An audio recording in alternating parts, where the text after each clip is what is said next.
Good morning, everyone. Thank you for coming. I thought with the weather forecast that I was hearing it would be some lizards driving in this morning. So thank goodness that didn't occur. I wonder if we've still got some people out there dealing with residual stuff. So hopefully we'll have a few more people join us in a bit. But I hope your commutes were okay. Well, mine was actually just fine. Traffic was good. All right. So this is our agenda this morning. We'll start with our usual introductions and make sure that we know each other, and then we'll move into our brainstorming time where you guys all get to share what's going on with your cases and ask for help, or let us know what wins you've had, what good things have occurred. If you know of any new resources, we love hearing about those. And then we're really pleased that we have Carol Anderson from the Utah State Board of Education, who's going to be talking with us today about behavioral interventions and supports in the schools. So I think that's a topic that we're all very, very interested in. Looking forward to that. And then we'll wrap up at 10. Just to know, I have a funeral to attend this morning, so I'll be slipping out about midway. And we'll let the other great folks just finish it out.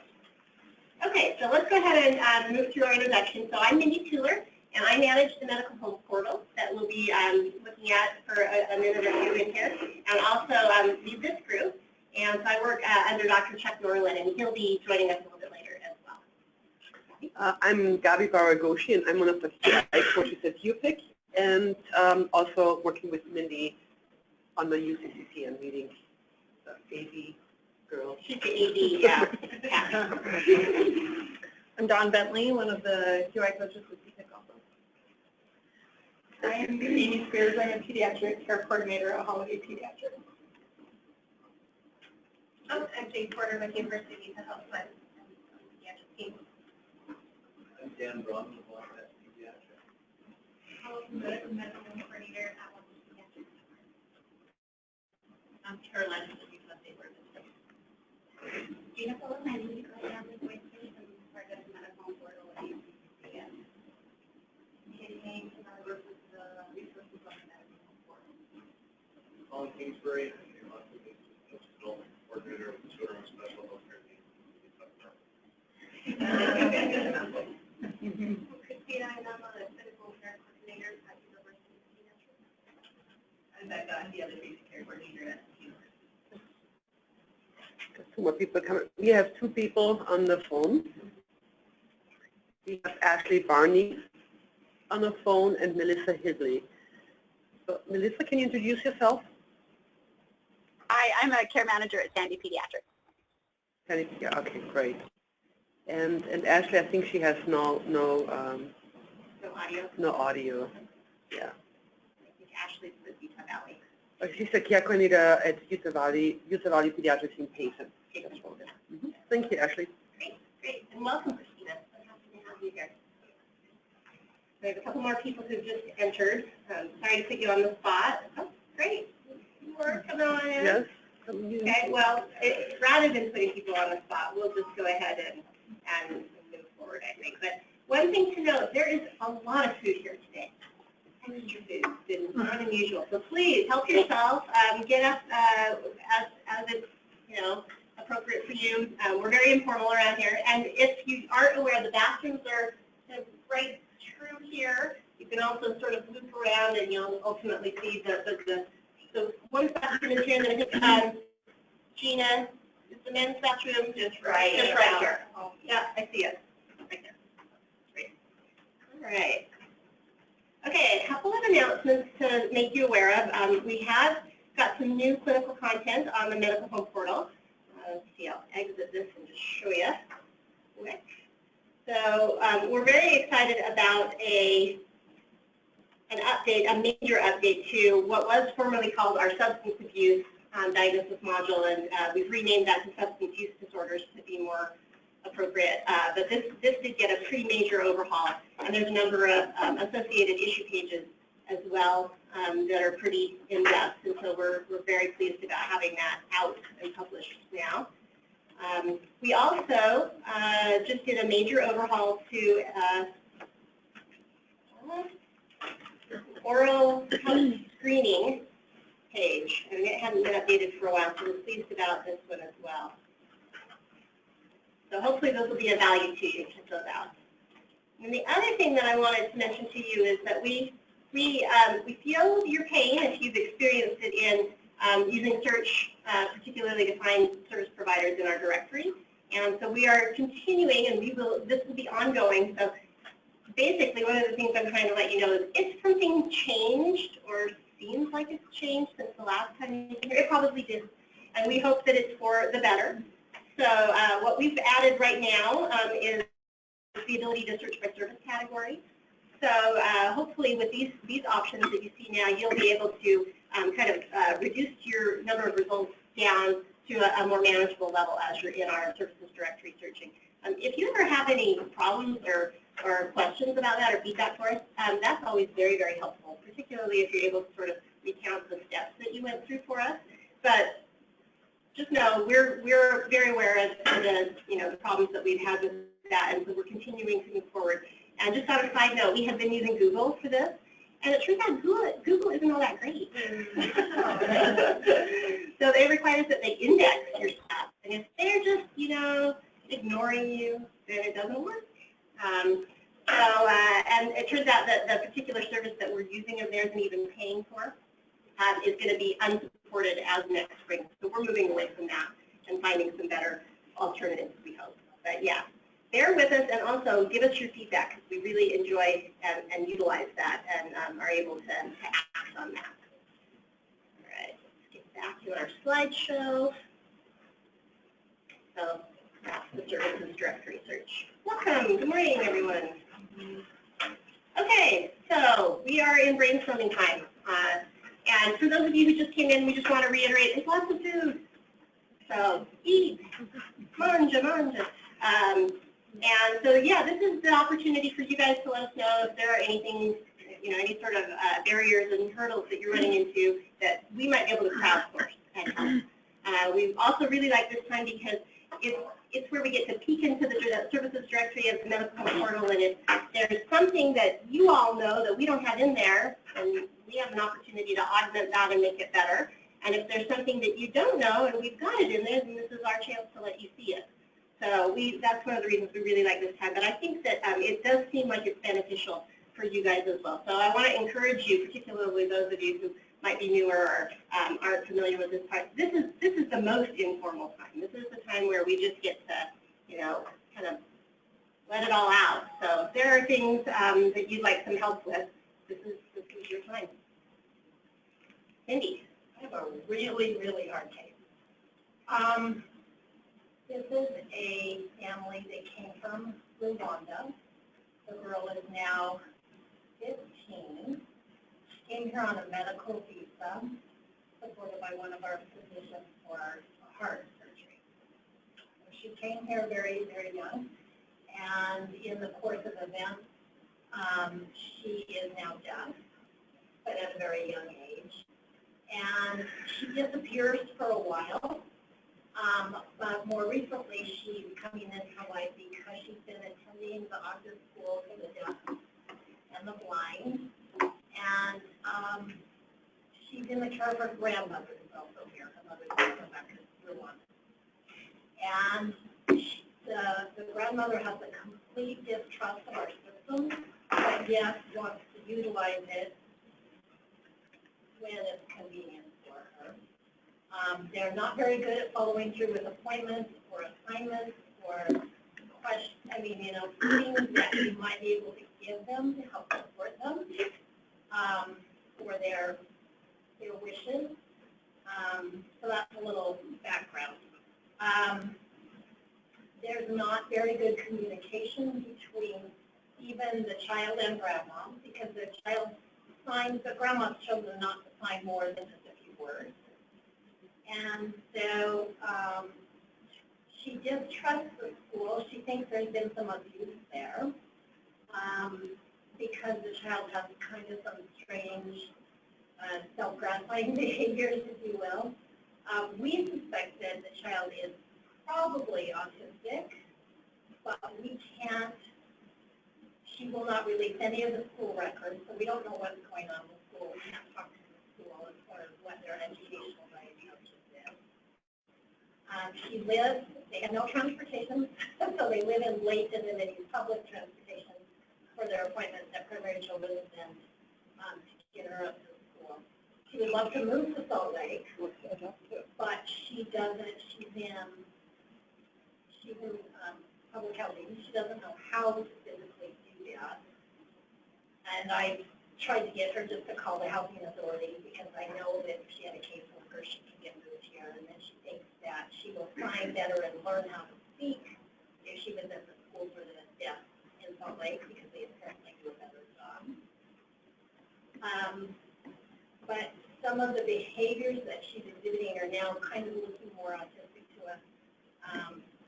Shaking of the head, some other behaviors. Her belief system is that we've caused, as a medical group, we've caused her deafness, and something, the shaking of the head, she believes is a learned behavior. And some of the other things she believes someone taught her those. And so she's not really open to having an evaluation. She wants neurology to make sure there's nothing she thinks is either a brain lesion or she's causing brain damage by some of the activities she's doing. So it's just a huge, huge mess because she'll make an appointment, but she usually will no-show it.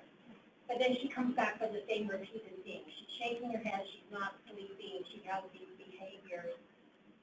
There's these things wrong. Oh, and I want to move to Salt Lake, and I want her to have additional speech, and all these things. And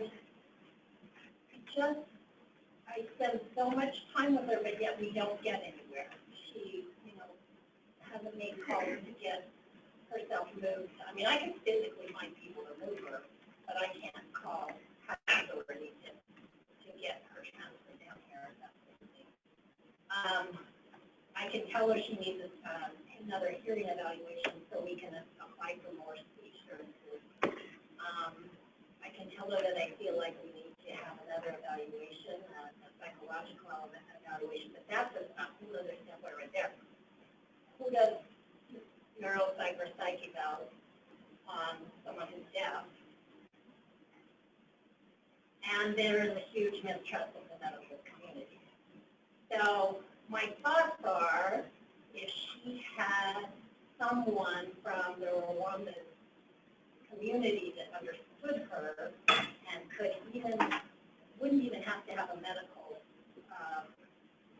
background, just to go to appointments to maybe help her feel safe or that sort of thing, she might be more participating.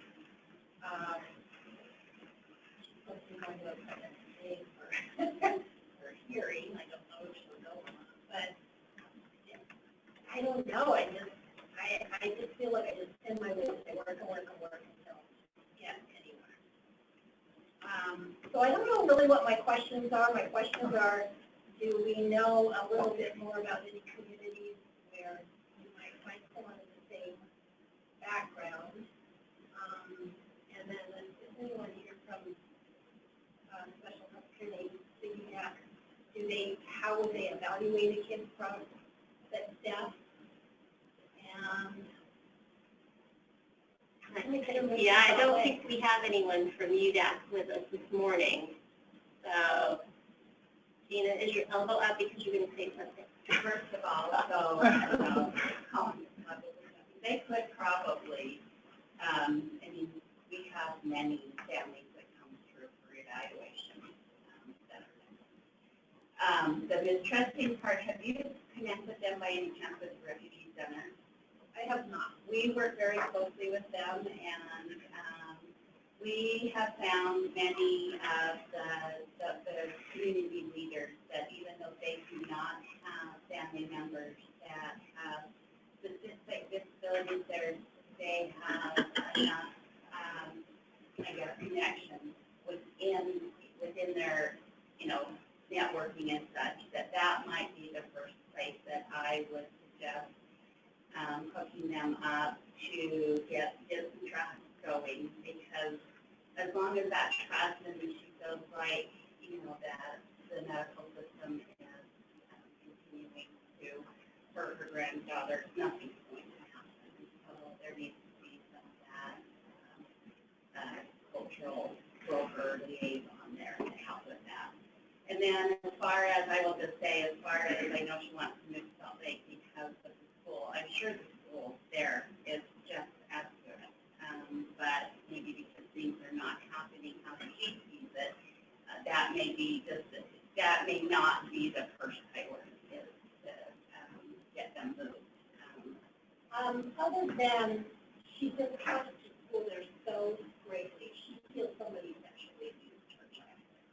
But she doesn't want us to approach the school because she thinks there's going to be a repercussion there. And so she pulled her out of school now because she's not to the child.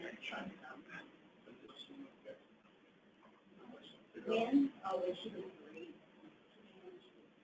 And when she was hearing, I think it was shortly after that where they just diagnosed it shortly after that.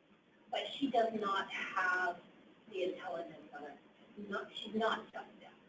It's obvious she's like grandma does not hold her down. So she believes she's absolutely normal. But someone is teaching her weird behaviors.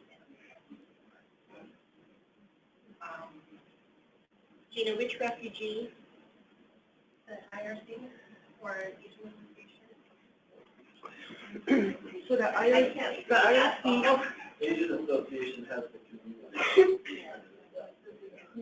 But the IRC, they also have a health program. So you can call 801-328-1091. 801-328-1091.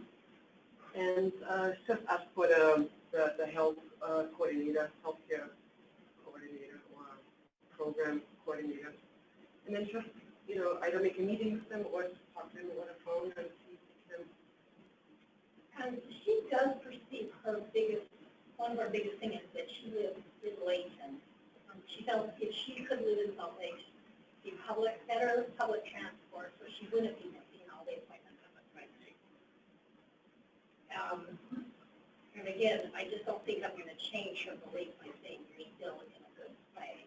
She thinks she's not, but yet she won't follow through on anything. They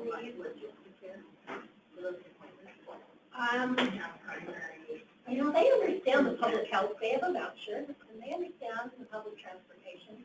It's more if she's belligerent that day and won't get up or won't get on the train, or she knows she's going to an appointment and she knows the stop, then she throws a fit. Child or the child. So then she has to go past the stop and then come back so that she doesn't recognize it from the other direction. She goes, oh no, she's normal, she's very smart. I'm like, yes, she's very smart, but anyway, so she's supposed to be evaluated by neurology as soon as, I think I've got my mother talked into it. As soon as neurology says there's nothing, no damage or anything like that, she will maybe agree to it, an evaluation, and then we can get her maybe into some other services. But it's like, it's worse than trudging through mud with that move. Again, because you get no follow through on her part, and you want to help, but I fear too what's going to happen to this child when grandma's not able to care for her. Right. But so that number that you gave me, Gabby, is at the Asian Association. No, this is. This is the IRC, yeah, but the Asian Association is also probably good. And I think the Asian Association and the IRC and the Catholic Community Service, they all work basically together too. So, but start with one and then see if they can help you. Yeah, if they've got someone there who can help overcome the cultural. That's a cultural thing. Yeah. And then that's your contact to help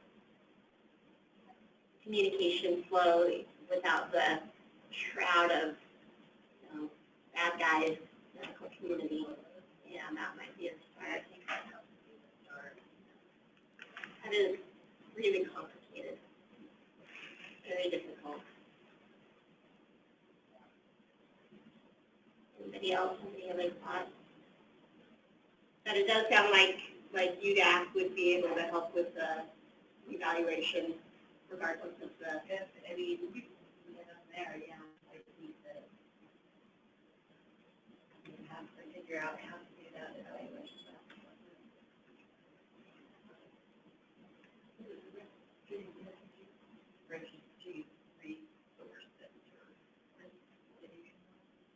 Well, they're all connected because the last time we went and did a fair with PBIS put it on. And so I don't, Tina's not in yet. Tina has a direct connection with them, with the families that come from here. It used to be the Asian Association had a large African population. Yeah. Yeah. And I think they're all interconnected. Asian Association has that community center too, because if you just call for services, they'll say, well, yeah. But if it's the community center, and say you're looking for a mentor community, so to speak, Because of the way she's doing it. yeah. And that's, if you're having trouble with everything,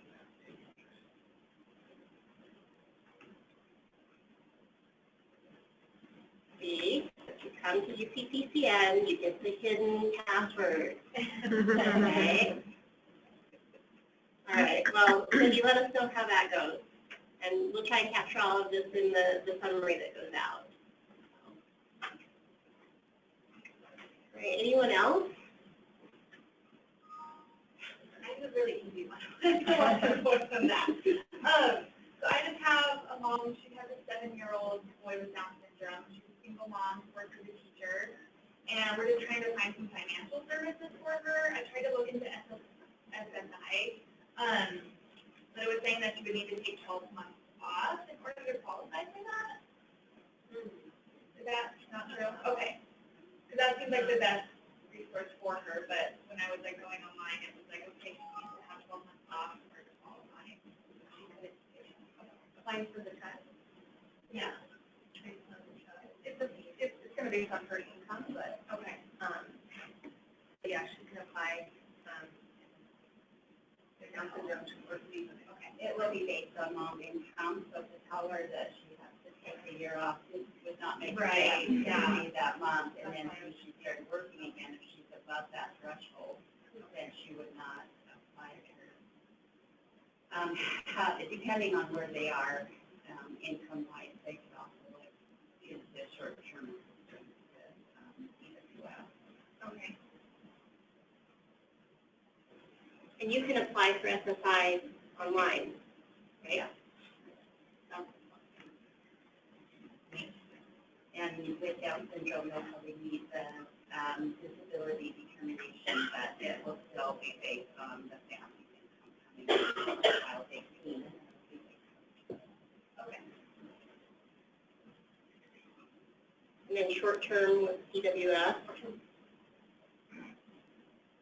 And that's still income-based, so yeah.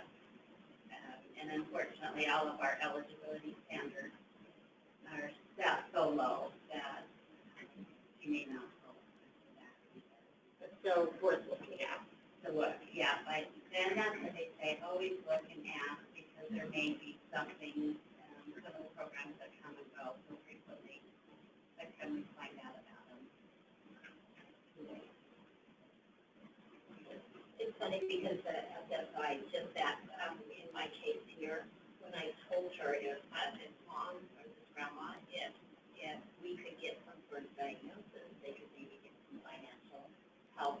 That's the motivating factor that might get her to do it, because she's like, what can I do? Because I can't work, I have to take care of her, that sort of thing. And I'm like, believe that, how can you put a diagnosis in? And so, yeah, that doesn't get it. Right. Right. So, interesting, and that's maybe like a motivational factor. We have to just, That's probably because the families have to jump through so many hoops just to meet their basic needs. So adding all of this on top of it is overwhelming. so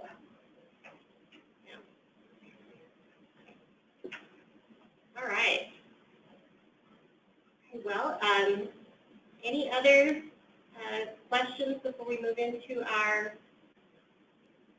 main presentation? Any motivational interviewing wins or quality improvement wins? Anything to shout from the rafters?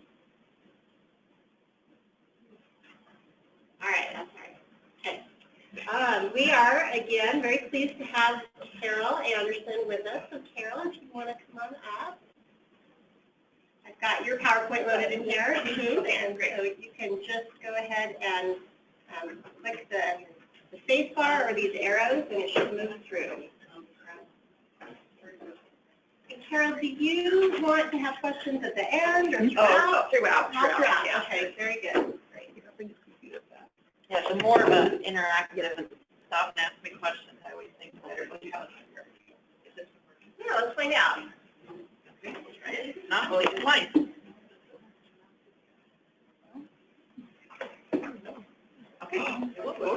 Okay, great. And I did plug in the audio, so hopefully, because I noticed you had a little video in there. I don't know if you're planning on playing it or not, but it had audio, so I think it should work. Okay, it should work. Okay, great. Thanks, Wendy. I'm excited to be here. It was kind of a fun invitation to receive. I spent so much time training educators, so it was kind of a different audience to be able to come and be with you. I am Carol Anderson. I'm with the Utah State Board of Education, not the elected official kind. I just work for the State Board of Education. Ever since the name changed from the Utah State Office of Education to Utah State Board of Education, sometimes when I go out, people think I'm like one of those elected board members. So, I have been at the State Board of Education 16 years. I'm housed in the Special Education Department, but my main responsibilities have been behavioral support, IDA, school discipline procedures, school-based mental health, a lot of community collaboration with Department of Human Services. So, in kind of the time we had today, I just wanted to share with you when the invitation came that said, well, we want to talk about behavior. I was like, well, that's like a big chunk of info to talk about. So I thought, well, within the 55 minutes I have with you, then I probably can just kind of share with you the larger picture of behavior support models throughout the state of Utah in our educational system. LRBI, it's this document you have right here. It's the Least Restrictive Behavior Intervention Technical Assistance Manual. That's a mouthful, right? So LRBI, kind of as an educational resource. So if you're doing cases or you're interfacing with schools, you can have some, this is a resource. They're very familiar with it, and you can talk some of the same language. Unfortunately for those folks that are online accessing the meeting, you don't have a hard copy in front of you, but you can get electronic copy of this document on the State Office of Education's website. So, also just talk briefly about how it aligns with the and the legal requirements in the state around behavior and behavioral support, and then just really go through the, excuse me, the sections with you within the document so you know what's in there and maybe what would be useful for you in your assigned tasks. So the first thing to kind of think about is just from a federal level, there used to be no child left behind. That was part of what governs our educational system nationally.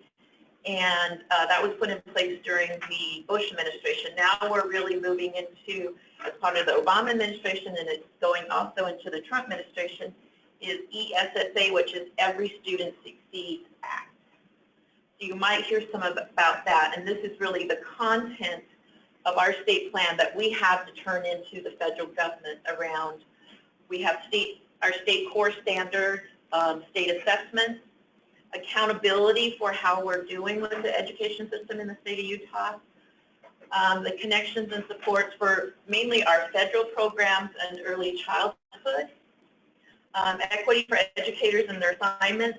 I think the ones that really go today with the behavior part are these here, and it's really looking at, we want to do reducing bullying and hazing from kindergarten through 12th grade, the overuse of disciplinary practices that remove students from classrooms, and then any aversive behavior interventions that could compromise the student's health. So that's really where LRBI sets as a technical assistance manual. It has actually been in existence since 1992. Historically, it had just been a special education document, and I've overseen the revision of it twice. Sorry, Yes. so one of our online people asked if this is a 2015 edition, and it is. Yes. Yes. Yes, Ashley, it is. Thank you. And back to, you'll see it, of course, I lead in there. September 2015, it was state board approved to be the technical assistance manuals for all students in the state of Utah, not just special education students. So you'll see referenced in there to what are those federal, state board rule codes that are for all students. But then within the back of sections, if there's specific information for the Individuals with Disability Education Act, II.A, the special education part of the federal act, it'll be in the back part of each section. So please, as we go through this, stop, ask me questions. I'd love to hear how maybe you see it would fit into the roles you play in schools. Let's see, I'm going to kind of, let's see, this is, I'm not sure if this clip will play because my attention. Yeah, it's not going to. Sometimes when I email, sorry, I really missed it up.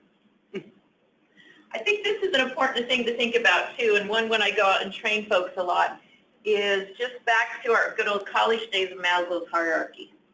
That so much of our education initiative really comes from a middle class perspective. And we have to stop and think about, but we have families, which we've heard some examples today, that aren't functioning at the top part of Maslow's hierarchy. So part of also when we revised this document was keeping in mind, how do you have a very collaborative base around providing supports for students? I think this is really the challenge of public education today, is of course promoting academic excellence, but the enculturalization of future citizens to be socially responsible. Now this is the really kicker on that. Oh, this slipped down when you switched. It says, with everybody who walks through the door, regardless of their social and emotional learning history. Everybody has an educational history, and that's where it gets challenging, is to meet that broad scan of students' needs within the educational system. So the other thing to think about this, one of my favorite country music bands is a brother band out at Stanley, Idaho called Breathless Kelly. And they sing a great song called Wicked Twisted Road. Trust me, you're not going to want me to sing it. I cannot carry a note if it had a handle. But as I listened to the lyrics, I thought, this is kind of, unfortunately, the pathway that I see some youth walk within our educational systems. And I think this is how it kind of starts. And I apologize, when we switched from my format to this computer, everything kind of went wonky. So I'll kind of walk you through it here. First, really what I see is a lack of school success. If kids do not feel successful in school, then you get to the decline in school motivation or engagement. And I don't think that's just kid nature. I think that's human nature. If you think about ourselves, have you ever started like a home project or a hobby that maybe didn't go so well? You've disengaged from it, right? So I see that, and if kids they don't feel a lack of success in school, they become disengaged, then we get into truancy issues. And you think, well, yeah, that's a secondary setting, but we see issues in elementary settings. They just look a little different. It's coming late, wanting to go home early, sweatshirts on heads, heads down on desks, things of that nature. In secondary type settings, it's actually kids not physically being in the building, being gone. We know if they're gone, they are not out doing community service. They are more likely to be engaging in dangerous behaviors. If you're engaging in dangerous behaviors, you're more at a chance to become court involved. If you're court involved, higher risk of dropout, a high risk of accidental death because you're most likely engaging in dangerous behaviors, and then also a high risk of suicide. Several years ago, Dr. Gray, that does a lot of the suicide work in our state, did a study with the JJS court systems, and 63% of the suicides in a 3-year period were youth that had some involvement with the JJS system. So that's when I say, it's really this wicked twisted road, and to say, where's providers in a community? And when I say providers in a community, it's us as educators, but you also in the work you do, where can we intervene and say, how can we support in what we do so kids and families aren't walking this wicked twisted road? Also recently, the Pew Foundation came out and did, the nonprofit national organization, and did a review of our state juvenile justice system, and that report is, you can find it online, it's really fascinating. But one thing that was very shocking to me is that we have a higher than national arrest rate for low occurring offenses in the state of Utah. So I think that's when we say, wow, as a whole community, I think we need to really say, how do we intervene across this pathway so students and families aren't walking that wicked, twisted road. I think sometimes it's really this, it's a shift in thinking, and I've really worked with educators this year to really think about what is that shift of thinking, that what is the history behind the student, understanding that behavior has a purpose. If a student is doing a behavior, they're getting a payoff for it. Sometimes, unfortunately, inadvertently reinforce the inappropriate behavior, then the appropriate behavior, and then always consider coming from a growth mindset. So really looking at how do we always come out from a growth mindset when we're working with the students. I don't do a behavior training in the state of Utah without this statement, because I truly believe it, that every student needs to be treated with dignity and respect. There is no place in any educator's repertoire for disrespect. And I always say that you have to stop and kind of frame that in, if it was your child, your niece, your nephew, your grandchild, your neighbor, basically your loved one, how would you want them treated by the educators that work with them on a daily basis? And I think that's so important to go back to the mindset for what we need to do as far as education. So the thing we have to think about also, and kind of the philosophy behind LRBI when we revised it to be the Technical Assistance Manual for all students in the state of Utah, is that it's very easy to say, okay, what are those core curriculums or those core standards academic-wise in the state of Utah? And those are set out for us very specifically. The tricky thing is too often we fall on, let's punish inappropriate behaviors away without teaching more appropriate behaviors. And a lot of the research says that if you over-rely on punishing behaviors, you will see an increase in these things with youth. Aggression, vandalism, truancy, and dropping out. So we had to really take that research into consideration, and of course we know we don't want to try to just punish behaviors away in restructuring this document. So let's kind of really dive into it, and I'll show you what's in there. As I said, it's actually been in existence since 1992. One of the original authors on it is Dr. William Jensen at the University of Utah in the School of Psychology Department. Historically been special ed document, but in 2015 was revised to be for all students in the state of Utah. So these are the procedures, the guidelines, the practices that our State Board of Education has said, this is what we want to kind of be like our core standards for behavior, social emotional learning within the state. So we have to think about the key to all behavior intervention practices are these three things, and this is how this document is also structured as we walk through it. First, to think environments that are structured to be preventative. I always tell everybody the easiest way to deal with any student behavior problem is to keep it from happening, right? So how do we structure our environments so they're preventative? So they have procedures and routines and rules and things of that nature, because we have to know kids thrive in structure. They do really well in structure. So how do we structure environments so they're preventative? How do we have instruction that builds capacity? And so when I say instruction, not just academic capacity, but the social and emotional learning capacity. My self-regulation as a youth, how do I do that kind of stuff? How do I do behaviors appropriately in order to get my needs met? So I'm not maybe seeking attention inappropriately, or if I'm expressing a frustration, I don't tantrum. I have other calming mechanisms and self-regulation mechanisms to do that.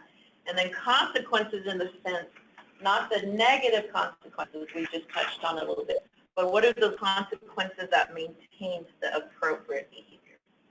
So kids are getting a bigger bang for their buck for doing appropriate behaviors than inappropriate behaviors. And those three key elements really can be applied as a tiered approach, what we kind of refer to, or a continuum. So what does a school-wide prevention structure look like? What does that look like in a classroom? And maybe what does that look like for the individual student?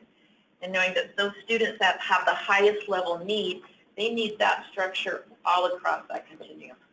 A good school-wide structure, a good classroom structure, and then an individual student level. And this is how we also formatted LRBI to say, okay, what's first those school-wide practices? What are those practices that need to be in the classroom? And then how do you individually problem solve student behavior? And I'll show you those resources as we go through. So as you just kind of look, and I'll just hit on these briefly because we're already getting down to time and we haven't even got in there yet, is if you flip just to the front cover, you'll see these core principles. So we have as a whole writing committee, and if you flip one more page, you'll see a page like this. And it wasn't just me sitting down and writing this. We put a whole task force together that was very multi-agency, very multifaceted. So yes, it was educators, it was people from Institutes of Higher Education, parent advocates, police, the Salt Lake City Police Department have representatives. We even worked with Sim Gill a little bit on the school discipline part of this. So it was a whole group of people that came together to revise this. When we're revising that, we had to say, okay, what are our core principles? You're all really good readers, so I'm not going to spend a lot of time going through this, because typically when I do an LRBI training with education staff, it's anywhere from 3 to 5 hours. So we're going to go through this rather quickly. So you'll see the core principles are there. Then really just the purpose of LRBI is just really starts on page 1, that schools face a growing challenge in meeting the needs of students, that we needed to provide guidance and a system for all students to be successful. What was supportive school discipline practices? How did we create those positive learning environments, and that it was just a step-by-step manual for doing this in the state of Utah in our education system. So if you look on page 3, this is kind of from the state level. From pages 3 to 17, does nothing but goes through, here are all the state codes. Here's your civics lesson, right, for the day. The 538s that are on this table, those are state codes. The R277 is then the corresponding board rule. So it is up to our legislators, and I don't know why, but they love every legislative session, educational bills. There are always so many. I think last time there was close to 100 that we were tracking. But so what it is our state legislators were passed the state code. It comes down to the State Board of Education to put into board rules. And then so it wasn't just a big laundry list of codes and board rules. We broke it up into a section on what are the standards for student conduct and discipline policy, what is the prevention of conduct problems. So there even is written in preventive things we have to do. What are the interventions for misconduct? The grounds for disciplinary actions, including removal from schools. Those are not my favorite rules, and I'll tell you why in a little while, because I do not like excluding kids from educational settings.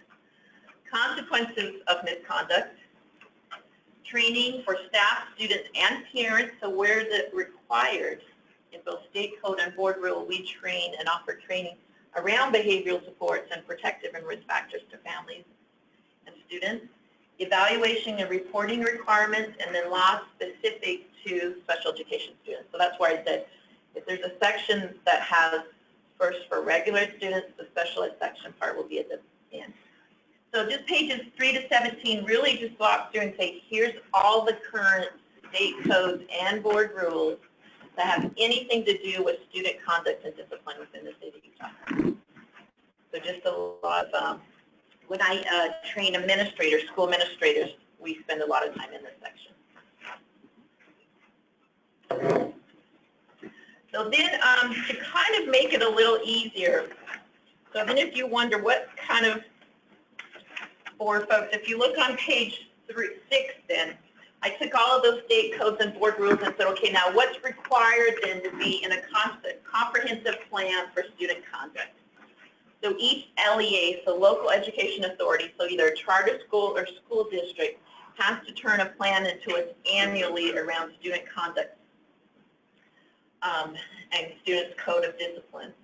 This then just breaks it down as a little easier. And then when I train educators and administrators, I say, lay your policy on the table and use this as kind of a checklist to say, can you see these things within your current policies and procedure manual? So just wanted to point that out. Starting on page 19, and so that was kind of all the state code board rule stuff. Starting on page 19, then it really goes into what does the research say around creating a safe and successful school for all students. This is a great 19. You'll see that it was actually put out from the National Association of School Sites. That's the other thing. When we were revising LRBI, we didn't have to do a lot of like writing. Well, we did a lot of writing, but there was already a lot of research and resources out there. It was how do we pull it together and put it in a manual. So as you go through it and become more familiar with it, you'll see a lot of references to other documents, websites, resources of that nature. And so this really then is, once again, a table that goes through that educators can use and as school administrators and principals to say, what does the research say should be in schools to make a safe and successful school for all students? On page 20, if you flip, these are guidelines for effective practices. So the same thing. So we're looking at that school-wide level. And then once again, just another bunch of resources on page 20. I have it on here. Now then it goes into the next section. So just more resources around creating a school-wide supportive system. The next section then really talks about what is a multi-system support, because we know students have a variety of levels of need. And what are those looking like? And also I just referenced here for you that it's also written into one of those board rules, R277609, that we have a continuum of behavior interventions and supports for students. So this section really just goes through and defines, well, what is a multi-tier system of support?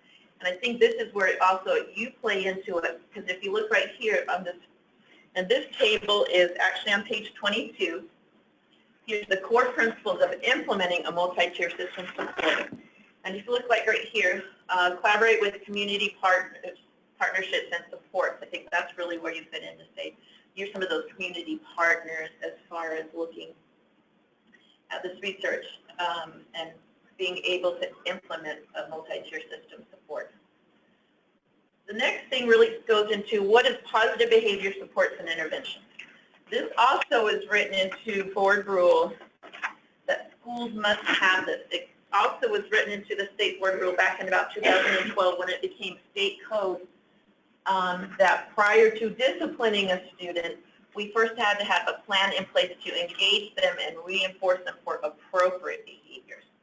So the four basic components of PBIS are set expectations that are explicitly taught, systematically reinforced, and assistance for the correction of behavioral errors. And we really use that language, behavioral errors, because we wanted folks to really think about is when students are making behavioral errors or they're struggling socially, that is a skills deficit.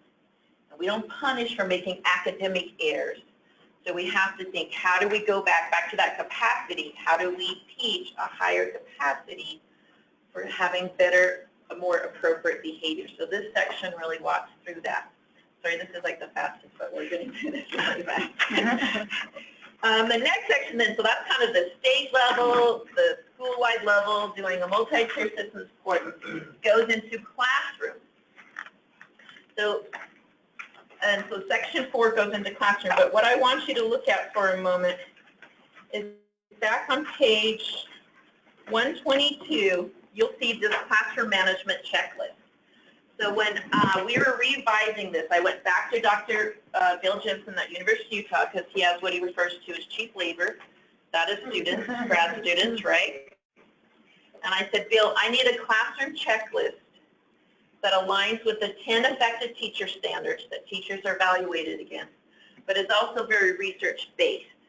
So teachers can sit down and use this as a self-evaluation or walk through and say, how am I doing with my classroom management? Because we know that is so important and a key point of instruction. So what you'll see here is this checklist. It's also divided up to what is the classroom environment, what is classroom management, And on the third page of it, what is classroom instruction? So the teachers can kind of use it as a self-rating.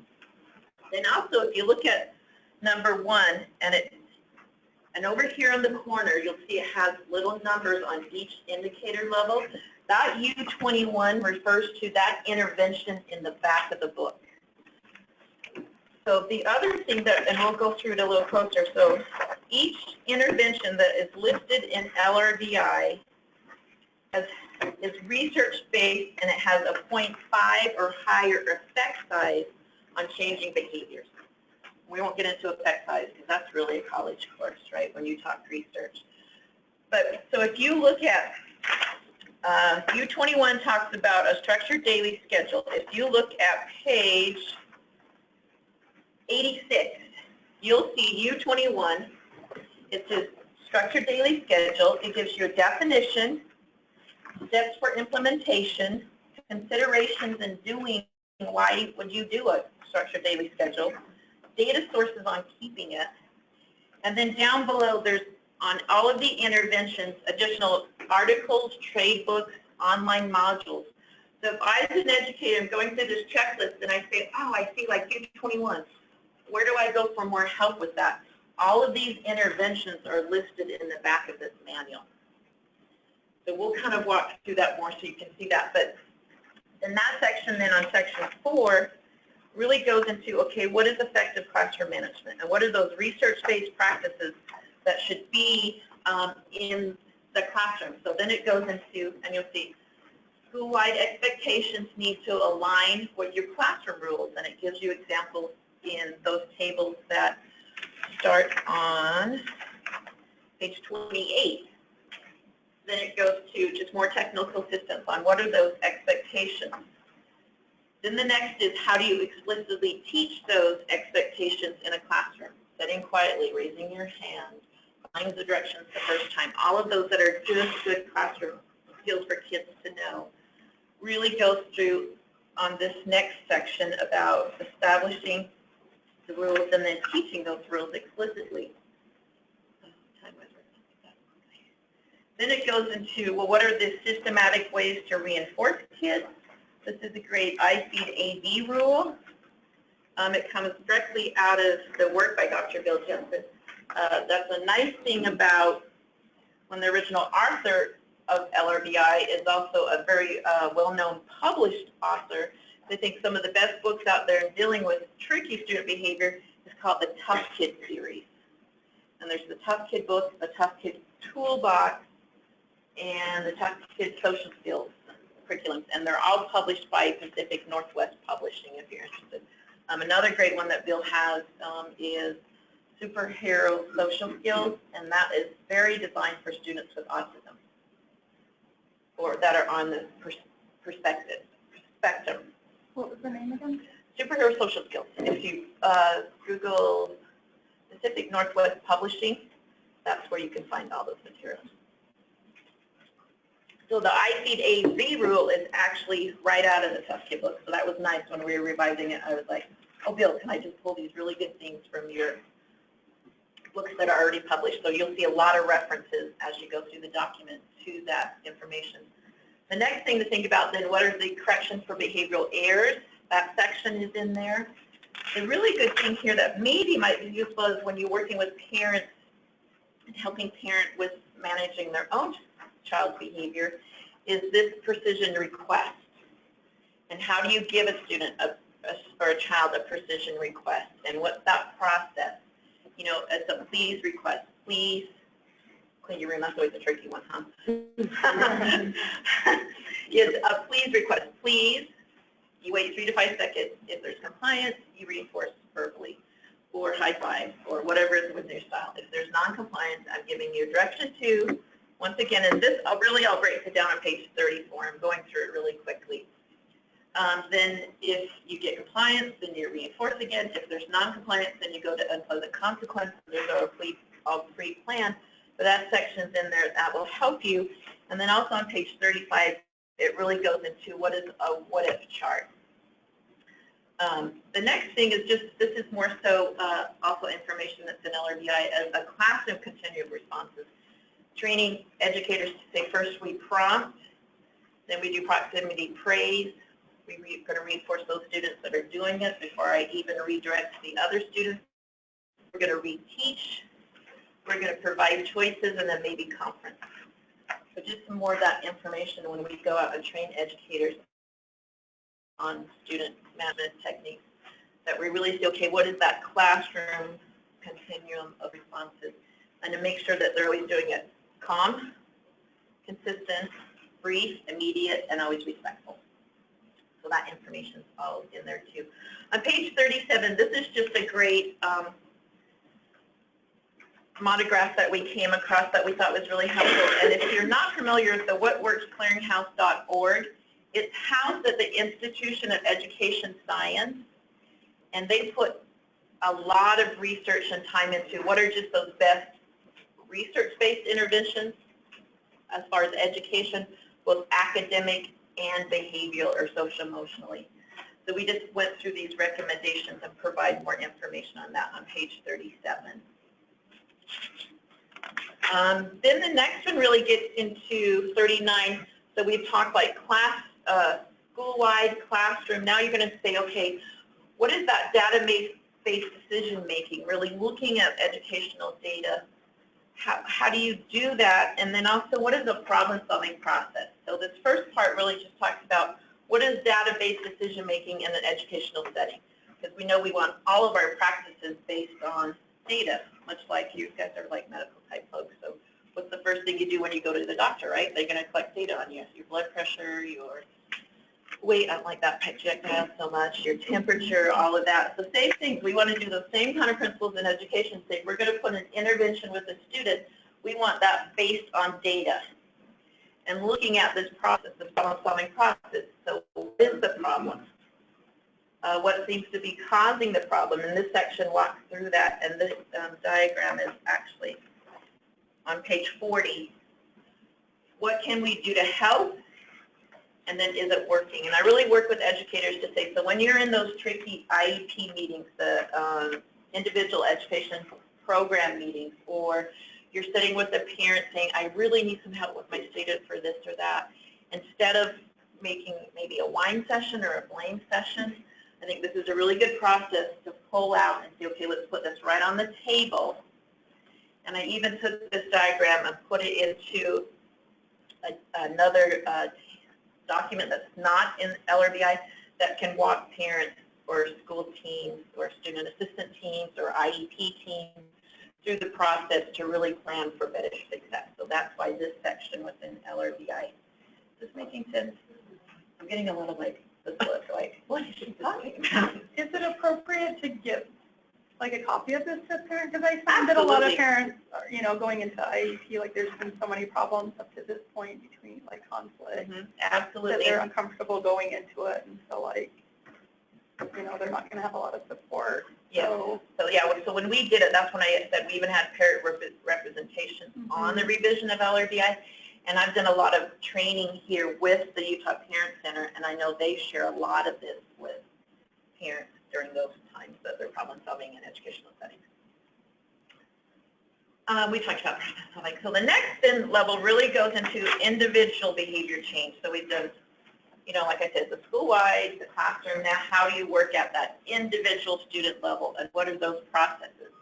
And this section really walks through what is a functional behavioral assessment, what is a behavior intervention plan, and procedures for conducting both of those. So when I say functional behavioral assessment, behavior intervention plan, okay, good. The one thing when you look at, so then on page 43, it really goes over these questions, like what are the steps we're starting to say, what is that individual change process? On page 132, I really like this document, and it really is saying, okay, let's look at the antecedent, the behavior, and the consequence. So a data collection form that educators can use to say, okay, let's look at this, because if you look at this example here, the antecedent or the trigger is it's time for Alicia to work. The behavior, Alicia begins throwing materials. The consequence, teacher removes Alicia's work materials. Uh-oh, well, what just happened there? Teacher inadvertently reinforced her throwing materials, right? So this is just one of those resources when you say functional behavioral assessment to kind of start looking at, and I think this is more at, like I'd say, general education level, walking through this chart here. You'll see in the back of LRDI, there's more formal functional behavioral assessments that are more lengthy, that there's part of IDA that we're required to do. So there's both kind of documents and resources in there, but I'd say at that general education level, this is the type of resource I'd use. Or I really like this one on page 133. This is based by a lot of the work by Dr. Rob O'Neill at the University of Utah in the special ed section. And it's really designing functional intervention form. And it's same thing, walking, that you can go in some of those tricky meetings and say, okay, let's put this on the table and walk through why the student is doing this. Like what seems to be the setting event. What academic work time was seems to be the predictor. It's always the math, or it's always the reading. What do we want the desired behavior to be? Well, complete the words, engage. What's the problem behavior? What's the alternative to the problem behavior? And then what are just those consequences maintaining it? So this is just the form that folks can walk through and look at that. So just another resource. Yes? And the SCA, are these done by the special ed teachers, or who does? It depends. So if the student is not qualified for special education services, then no, it would not follow the special ed teacher. But I think at this level, it should be either maybe the classroom teacher sitting back and looking. I think a classroom teacher even being able to say, I need to just say, what's the antecedent behavior consequence?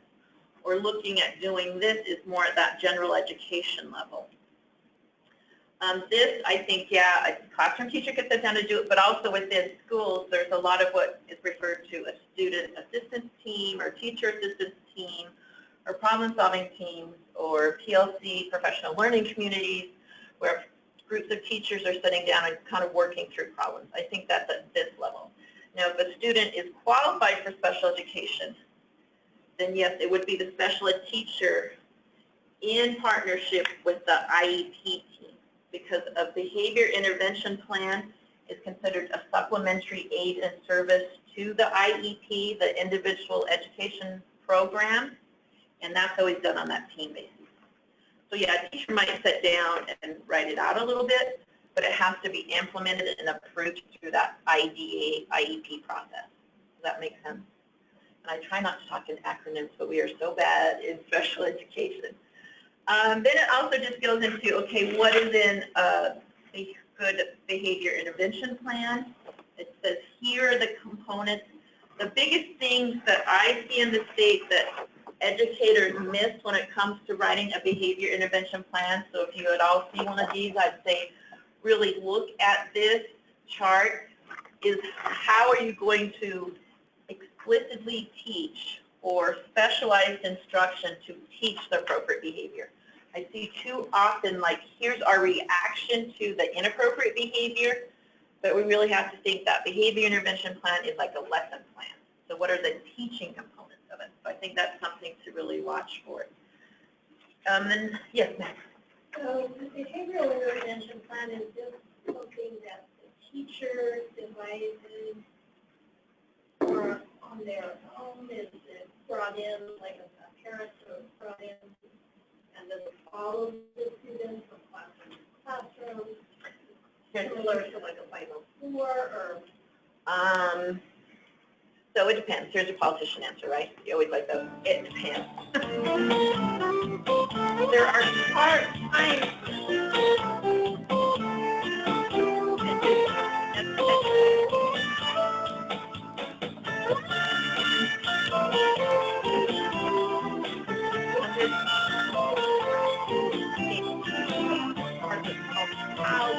So LEAs have child-time obligations. And this is interfering with the learning, about students learning or learning of us.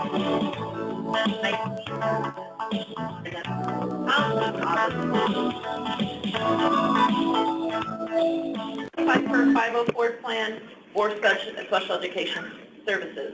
Then as part of that child-side obligations is I need to, as a general education teacher, do pre-referral intervention prior to going into the special ed evaluation. So it kind of depends on where is that child falling. Can a general ed student have a behavior intervention plan?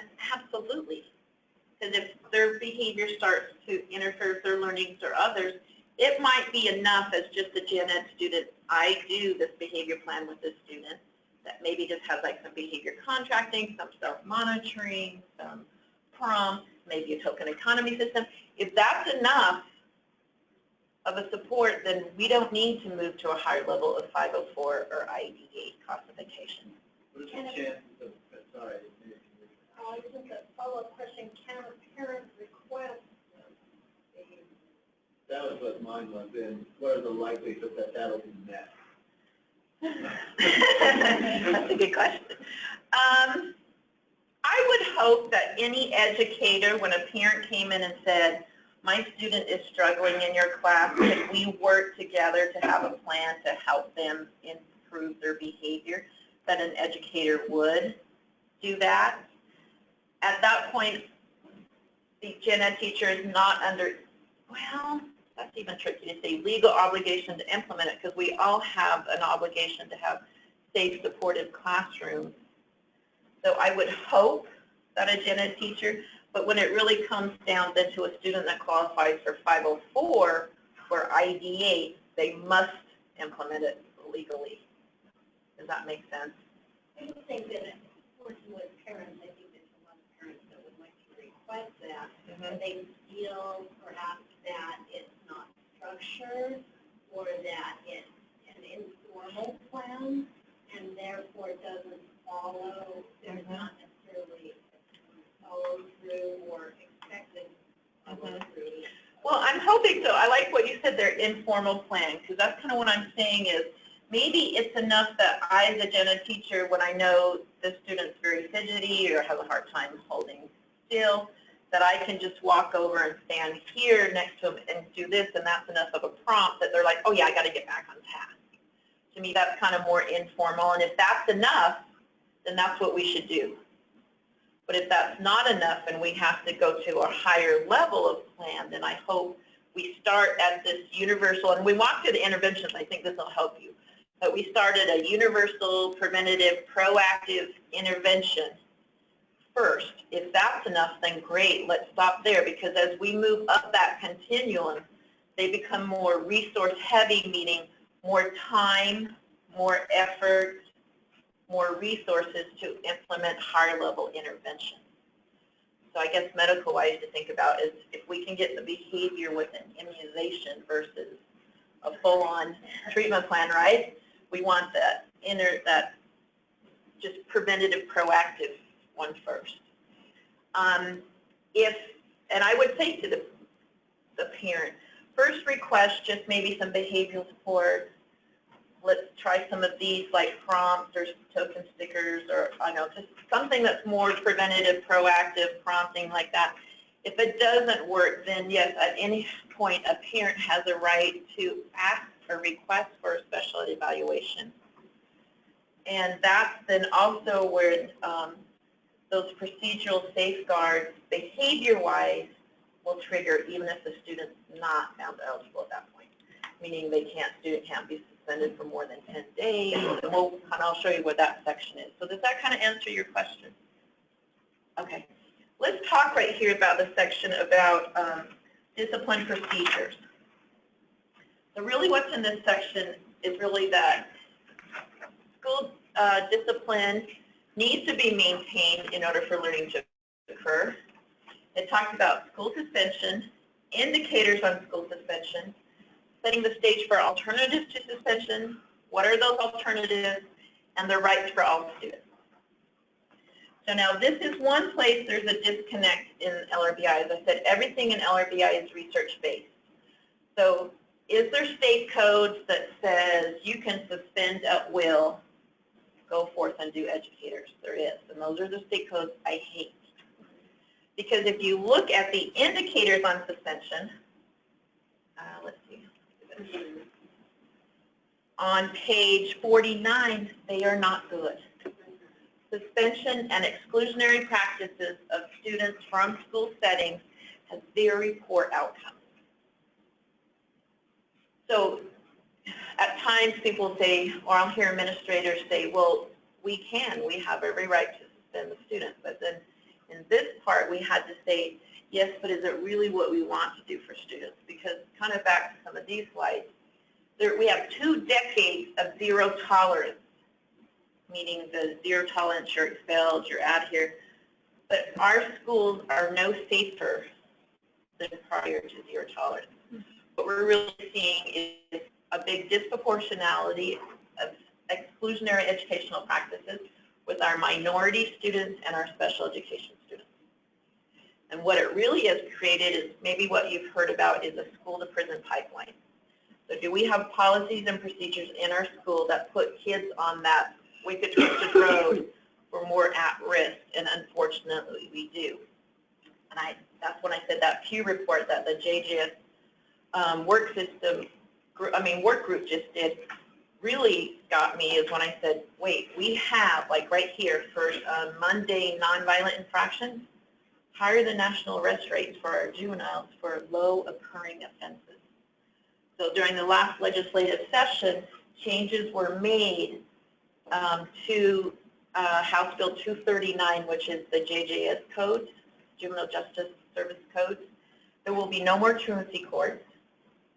Kids will not be referred to juvenile justice courts for truancy, and will not be charged or taken to court for Class C misdemeanors, status offenses, or kind of like drinking, smoking kind of tickets.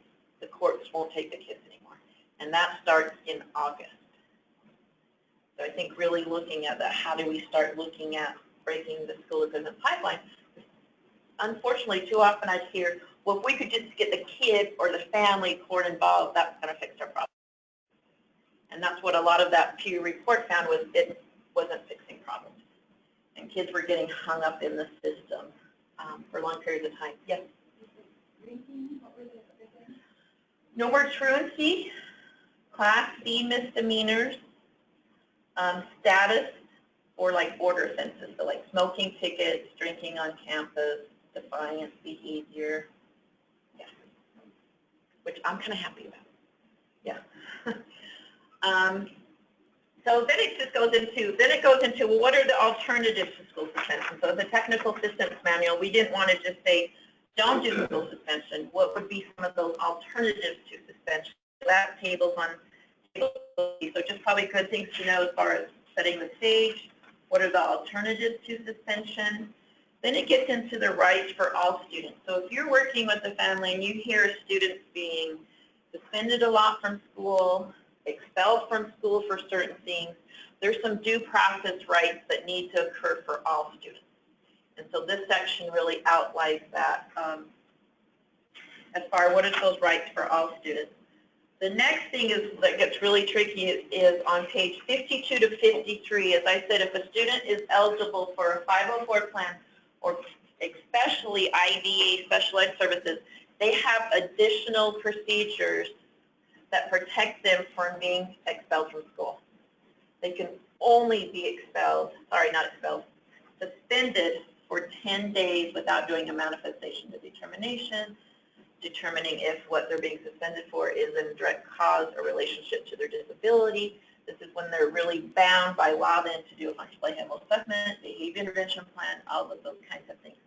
It gets tricky and it's kind of complex. So Carol Lear, who's now a state board member, used to teach law classes for Utah State University, and she said, I'd teach the education law classes, she would not teach the special ed law classes. Because they just get so tricky, right? So hopefully this flow chart would help, that there's one way in and one way out. You start at the top and you go down to the bottom, and it will prompt you yes or no questions. So just kind of ways to think out. The other thing to think about is special circumstances. What warrants a special circumstance, meaning you can remove a special ed student up to 45 days, and that's drugs, weapons, and seriously bodily injury. And when I say seriously bodily injury, it's like really serious. Scratches, bruises, things of that nature do not fall under seriously bodily injury.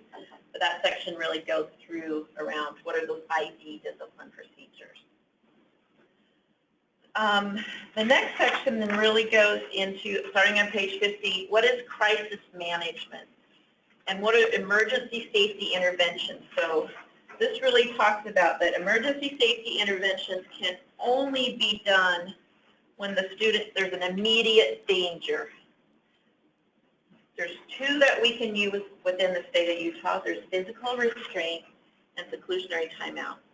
They can only be used if the student has become a danger to themselves or others. Unfortunately, there are times, and I don't love it, that students do become a danger to themselves or others.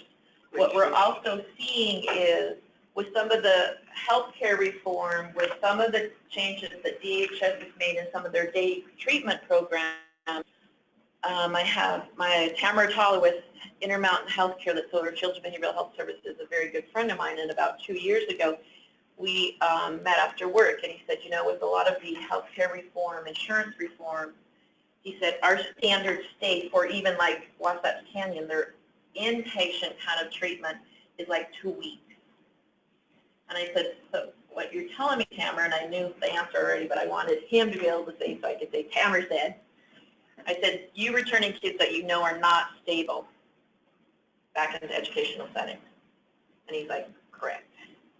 What we're also seeing is in some of the programs under Department of Human Services, they cannot do exclusionary timeout or some of these interventions anymore. So kids are being, I don't know, kicked out, the right term, removed from some of those programs because of aggressive behaviors. But we're kind of the Statue of Liberty. We're like free appropriate public education. So no matter where you've been, you're always going to return to us. So I know there's a lot of talk out there about, oh, we shouldn't do any types of these interventions in school. But the tricky thing is we have legal obligation to keep staff and students safe. But they are highly monitored, highly monitored. So on page 111, it really breaks down, look, parent notification, yes on all of them. A behavior expert on your student assistant team, if you know this is a student that you have to use these, yes. And then right here, an LEA, so local education authority, ESSA committee, so like a human rights committee at a district or charter school level that reviews every use of an emergency safety intervention. On the onset of the intervention, parents have to be notified, again at 15 minutes, and none of these can be used more than 30 minutes. Then there has to be some kind of release criteria or a procedure to say what would be our next step. So that's when I say we know there's times that students maybe become a danger to themselves or others, but it's never our first go-to, and there's lots of procedural safeguards and protections around them. There was talk about not doing just doing physical restraint, not doing seclusionary timeout, but when you really look at the research, there's a greater risk of injury to staff and students when trying to do a physical restraint than seclusionary timeout. Pretty high risk of death if you do inappropriate physical restraints nationally. So really having to look at those as interventions. So this section really walks through also the consideration that this is also for like your gen ed students. So 2 kids fighting in the hallway, teachers step in and physically hold them. That's an emergency safety intervention. It has to go through all those same procedures that we talked about. Are teachers trained in mail? Very good question, Dan. So it does say in this board rule, R77609, that staff, if you are a staff member that runs the high risk of having to do emergency safety intervention, you have to be trained in a program. MANT is one that's used in the state. Safety care, I like the safety care program because I think has some good wait out strategies. CPI is used a little bit. There's another one that was developed by Dr. Ben Springer. He's the special ed director of the Wasatch School District called Aspen. So they have to just be trained in something by board rules. That is a requirement. So then page 118, this section really talks about the crisis cycle. How do you intervene? This is a great table on 118 that really just gives more technical assistance about that. Sorry, I'm over. I got to go really fast. Yeah, let's do 5 minutes. 5 minutes, okay. Page 63 just really goes into responsibility. Section 9F just really talks about implementing and monitoring your behavior intervention techniques. Then I just really want to show you all the interventions, and then I can take questions after that. So if you turn to, as I said, page 69, this is a continuum of behavior-based interventions and support. They're on a 3-tier model. Each intervention will give you a definition, steps for implementation, special considerations to think about in implementing that intervention, methods of data collection, so back to problem solving. If I'm going to make a plan, put the intervention in place, I got to keep data on it to say, did we get an improvement or not? So if it says, do this type of intervention, it's going to tell you this is the type of data you keep on it, and then that form's found in the back of the book. And then just resources and references. So if you look on page 70, this is those universal interventions. So when you look at that classroom management checklist, you will see a lot of interventions that are, like I said, the very first one was like U21. So these are the preventative, proactive, effective instructional practices. These should be seen in schools just for all kids. This is that universal level, so the prevention level. And then it goes through each of those. Then it goes into the targeted interventions, and that list starts on page 83, and you'll see this list is getting smaller too, because there's much more research and better effect size on preventative. There, go to U21. Here's the targeted. Also, you'll see here on each the tables, it'll say parent notification. Should you be notifying parent if you're doing this? Or should you have like what's considered a behavior expert or somebody with a higher level of behavior training on your student assistance team? Well, still a lot of no's here because these are still just targeted that you'd be doing with a few students. Then it goes into the individual interventions. You'll see a lot more yes notifications here. They start on page 101. A lot more parent notification, a lot more behavior experts, and also prompts up here that this is where you should also be doing setting down as a team level. Think about also is when you're doing or maybe assisting with the behavior intervention plan, a school team would not say, well, we're going to do just this individual plan, interventions with a kid. No, they have to see what's in the plan. What are our preventative strategies that we're going to employ? What are our maybe targeted interventions, and what are our individual interventions? We don't go just to the individual interventions because those other ones really involve more of the teaching practices part. In the additional technical assistance, here breaks down more about data collection, really conducting a more in-depth functional behavioral assessment. This is where it talks about duty to warn. So if a student makes threats of themselves or others, or suicidal threats, or I'm going to kind of do this to harm somebody, what is by state code that we have to do duty to warn? Out here, here's the data collection methods, and then in the appendix, this is then where you'll see anything that has to do with if the classroom checklist, the interventions, sorry, not interventions, the data forms. Here you'll see the seclusion and restraint logs. Down here, I think this is a good one on page 147, a crisis management plan. So if you have a student that you know maybe is a runner or becomes self-injurious, have this plan in place and sit down and do it as a team. So last thing, I truly believe the students might not remember all the content we teach them, they'll always remember how we treated them. And I think that is so important when we're looking at what are our behavioral supports in the state. So questions, sorry I'm a little over. Right. Yes. So what ratio is there for these behavioral experts? How many of them are there? Oh, it's going to depend on each local education authority. So of course your larger like Granite School District is going to have more behavior experts just because of the size of the district. than per se like a San Juan school district that's very rural and frontier. So it's going to be very specific.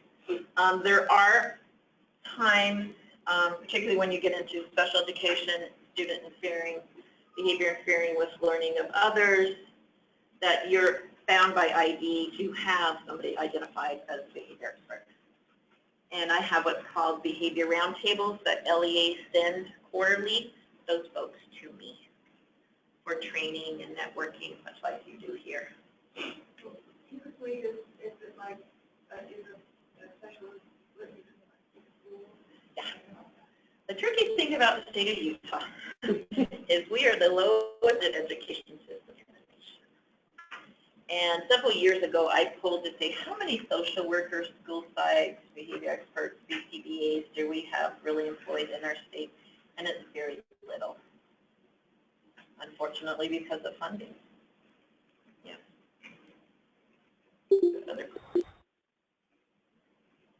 We're good. Okay, thank you. Thank you. Thank you very much. Thank you. And if we have follow-up questions, would you be available to answer? Absolutely. Email? Email me, call me. Great. I'm always there. Thank you very, very much. Next meeting will be next month. And any other comments, questions, suggestions? Great. Thank you all for your time. Great. Thank you.